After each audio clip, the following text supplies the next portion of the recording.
പ്രഭാത പ്രഭയിൽ പറമ്പ് വഴി ചേക്കിറങ്ങി കാക്കച്ചുണ്ട് ചോർന്ന് ചോലക്കാട്ടിൽ ചെന്ന് ചേർന്നത് കാട്ടുപാവൻ.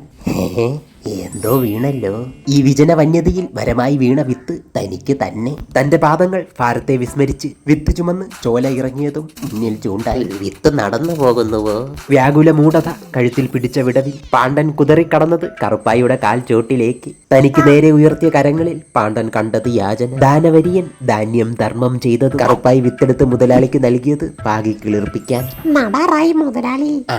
വായുവിൽ പിടഞ്ഞ പാവലിനെ പറമ്പിന്റെ പാതിയിലേക്ക് കുഴി തോണ്ടി വിളിച്ച് കുന്താലി. സ്വീകരിക്കാൻ കോഴിവളവും ചാരവും ചൊരിഞ്ഞ് നട്ട് മണ്ണിട്ട് മടങ്ങിയ കറുപ്പായിയുടെ വാലിൽ എന്തോ വരിയുന്നു. പാവൽ വള്ളിയോ? പാവലിന് പടരാൻ പടവുകൾ പരതുന്നു. പന്തല് വേണം, ചിതലരിക്കാത്ത പന്തൽ. എവിടുന്ന്? എന്നാലുണ്ട്. പ്രത്യാശയുടെ മിഴികൾ വഴികാട്ടിയ ചിതൽ ചേക്കിലെ ചിതലരിക്കാത്ത തടി ഈട്ടിയിലേക്ക് കൊത്തിയിളക്കി കൊണ്ടുവന്നതും കറുപ്പായിക്ക് മോചനം. മോചനാന്ത്യം ഈട്ടിയൂട്ടി ഉറപ്പിച്ച് കമ്പിൽ കോർത്ത് തെങ്ങോട് കവുങ്ങ് ചേർന്ന് പാവലിന് പുണരാൻ പന്തലായതും കാരണഭൂതൻ തന്റെ പ്രവൃത്തിയിലൂടെ ഭക്ഷ്യസുരക്ഷ ഉറപ്പാക്കി യാത്രയായി.